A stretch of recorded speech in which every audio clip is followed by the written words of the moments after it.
Hello, I have my Matter subscription box and it never fails. Right before I go to hit record, a neighbor starts like mowing the grass. I can barely hear it, so I'm not sure if you'll pick that up or not. I'd been subscribed to this for a while before and loved it. Since we don't have all the money in the world, I can't keep all the subscription boxes that I want every month.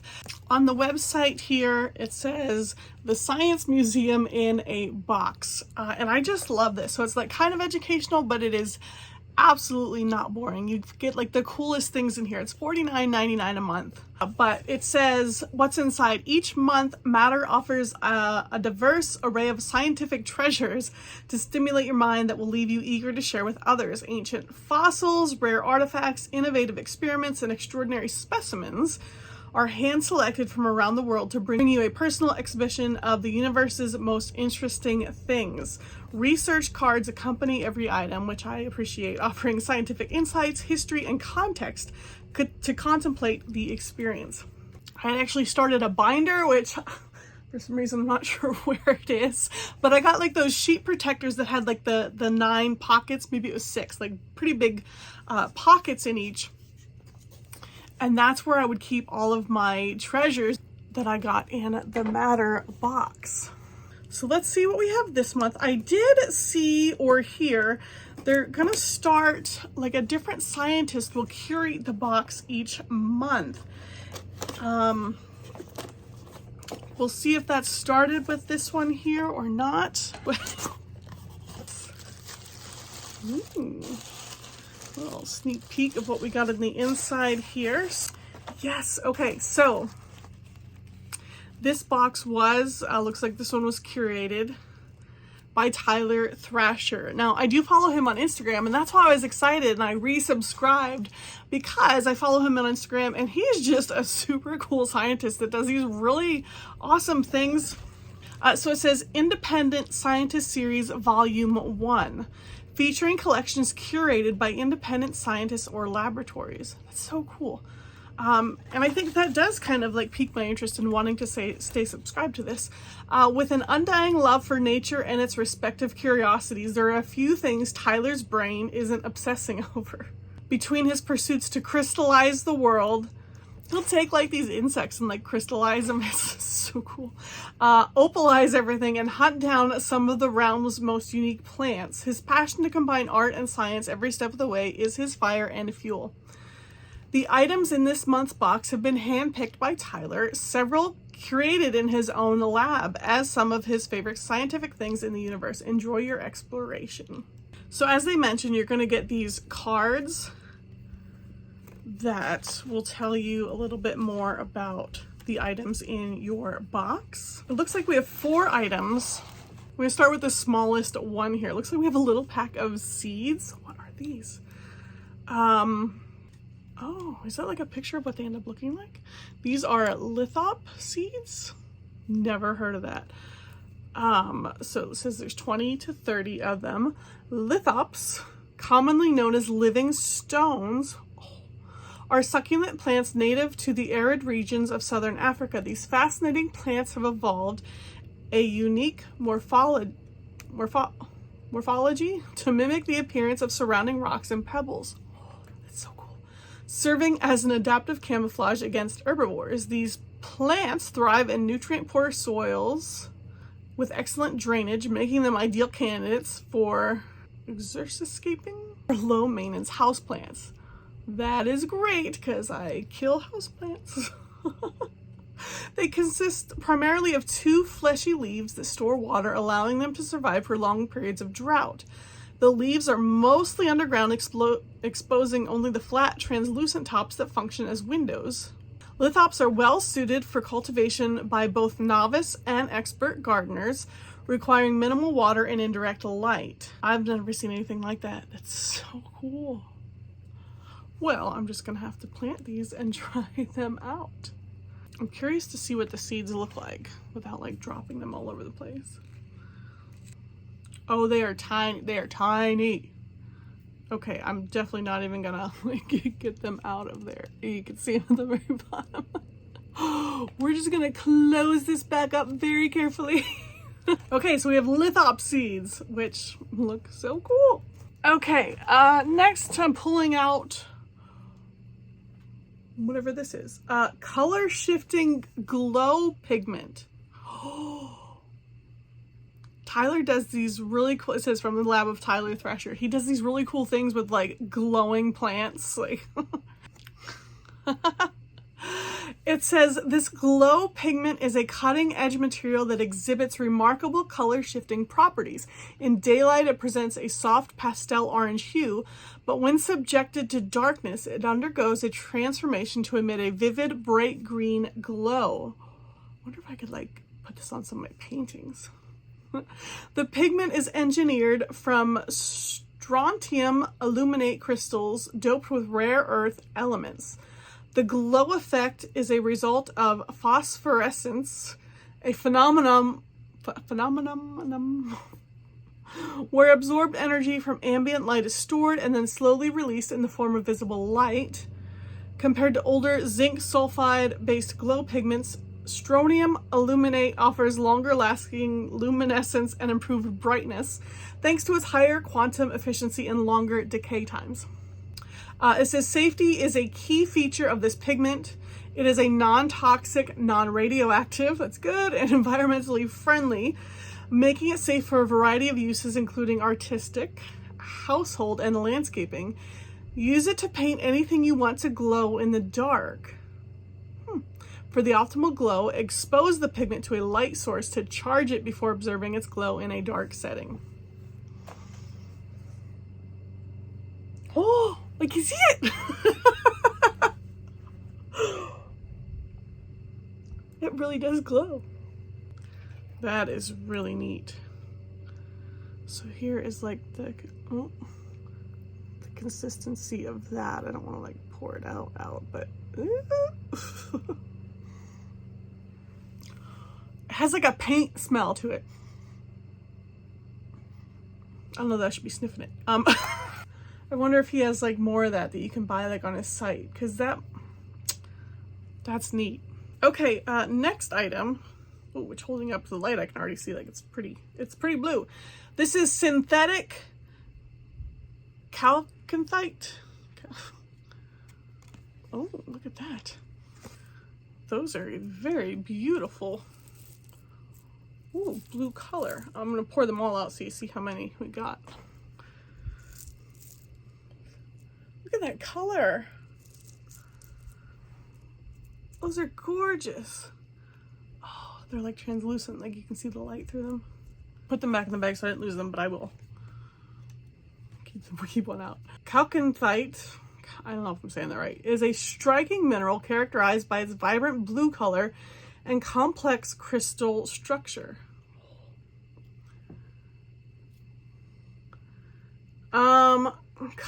Composed of hydrous copper 2 sulfate, chalconite is a rich source of copper and is often found in the oxidized zones of copper ore deposits. However, these crystals were grown in the lab of Tyler Thrasher, offering a safe and ethical way to appreciate this fascinating material.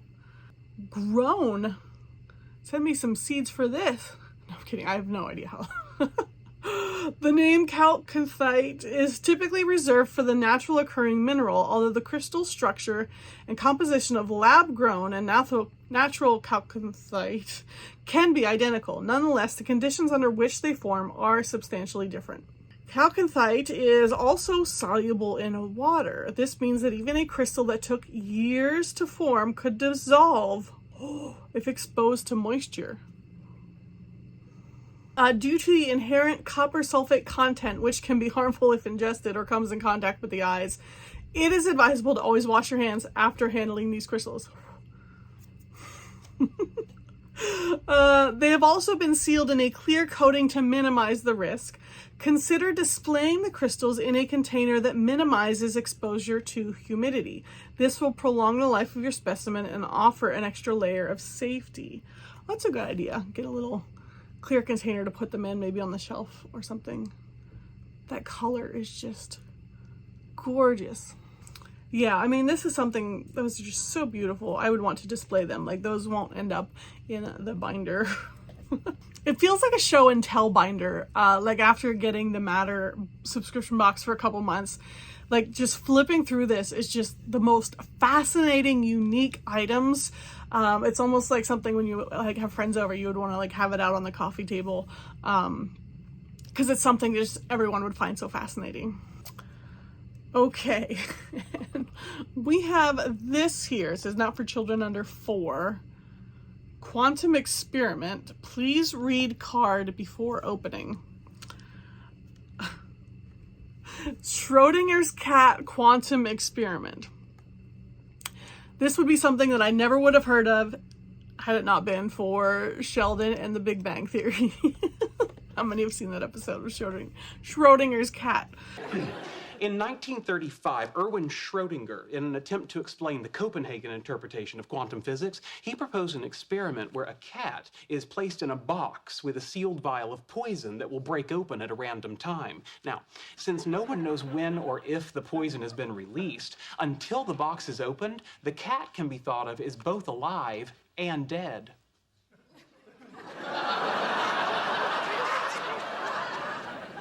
All right, let's just read the card. The Schrodinger's cat thought experiment, devised by physicist Erwin Schrödinger in 1935, provides a compelling lens through which to view the perplexities quantum mechanics introduces to our idea of reality.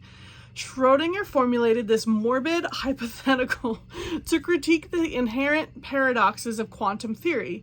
He was particularly concerned with the notion that the mere act of observation could force a quantum superposition into a single observable state. In the original setup, a cat is confined in a seal box with a radioactive atom. Oh goodness. Should the atom decay, it triggers a Geiger counter that releases poison, potentially killing the cat. Where is this going? A widely accepted interpretation of quantum mechanics posits that until the box is open, the cat exists in a superposition of both living and dead states. This seemingly absurd proposition serves as a critique of the idea that quantum mechanics is solely determined by observation. Meanwhile, another interpretation suggests that all possible outcomes occur simultaneously, each in their own branch of the universe. Our modern twist on this concept is a tangible blind box.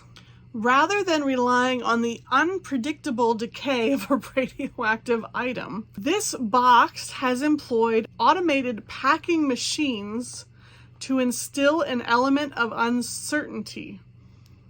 These machines have randomly sealed the box with either an alive or dead cat, and even introduce a rare third option, the quantum cat, just to spice it up.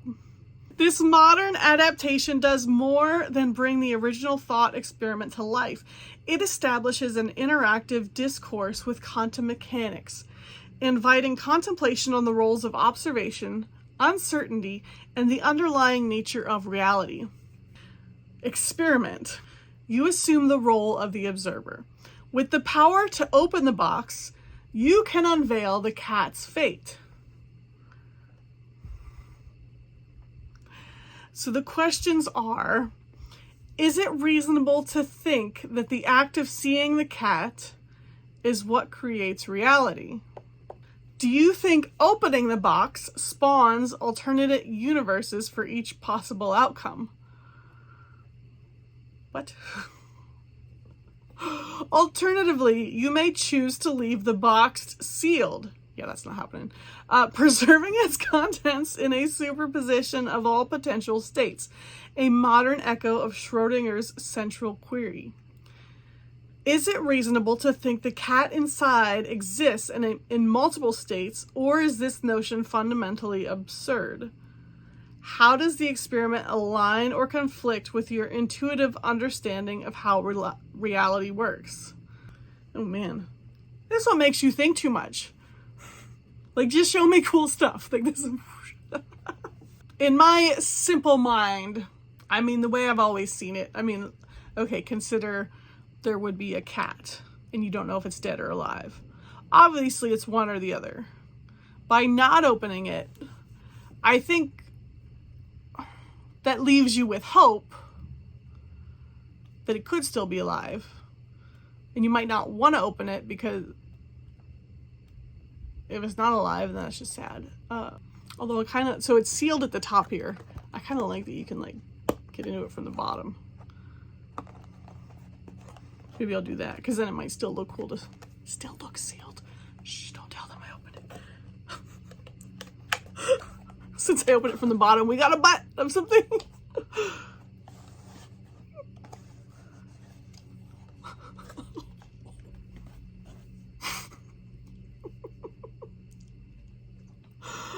Oh my. It just says, as a tag here, it says Thrashy #2.